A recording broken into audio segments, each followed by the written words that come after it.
Alle nostre spalle vediamo delle borsette di broccato, velluto sardo, tessuti insiti in quella che è la tua natura di sarda. Ma in realtà O l'hai riscoperto da grande? l'ho scoperto da grande, sì. Mi sono piaciuti molto i tessuti fatti a telaio e sto cercando di promuovere questi tessuti sotto altre vesti, abbinandoli ad altri materiali come velluti, sete, lane, cuoio, pelle, dando vita ad accessori moda che spero che ci sia la possibilità di portarli al di fuori della Sardegna sotto altre vesti. Quindi portare la Sardegna, uno spaccato dalla Sardegna, fuori da questa bellissima isola attraverso quelle che sono le sue materie prime. Sì, le materie prime che sono appunto i tessuti sardi fatti a telaio, sia meccanico che manuale, Manuali.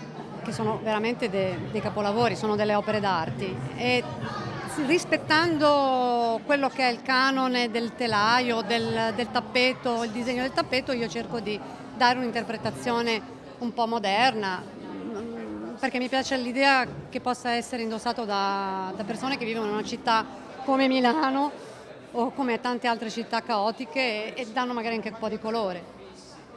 Micaela, tu però sei nata e cresciuta sempre tutta la tua vita a Milano, nonostante le tue origini siano sarde. Hai deciso e detto di ritornare a vivere qua proprio per una scelta di vita, una qualità di vita nettamente superiore. Queste origini però le hai scoperte da grandi o comunque ti sono state raccontate, magari in qualche modo tramandate?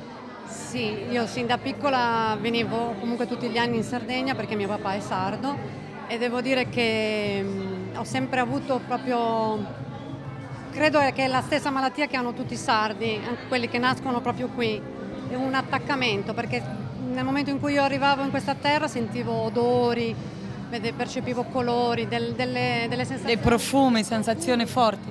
che altrove non ci sono, quindi questo è, io sognavo, da piccolina l'idea era, io mi sentivo sarda, quando vivevo a Milano dicevo io sono sarda, nonostante io sia nata a Milano, quindi probabilmente c'è qualche cosa dentro di me innato.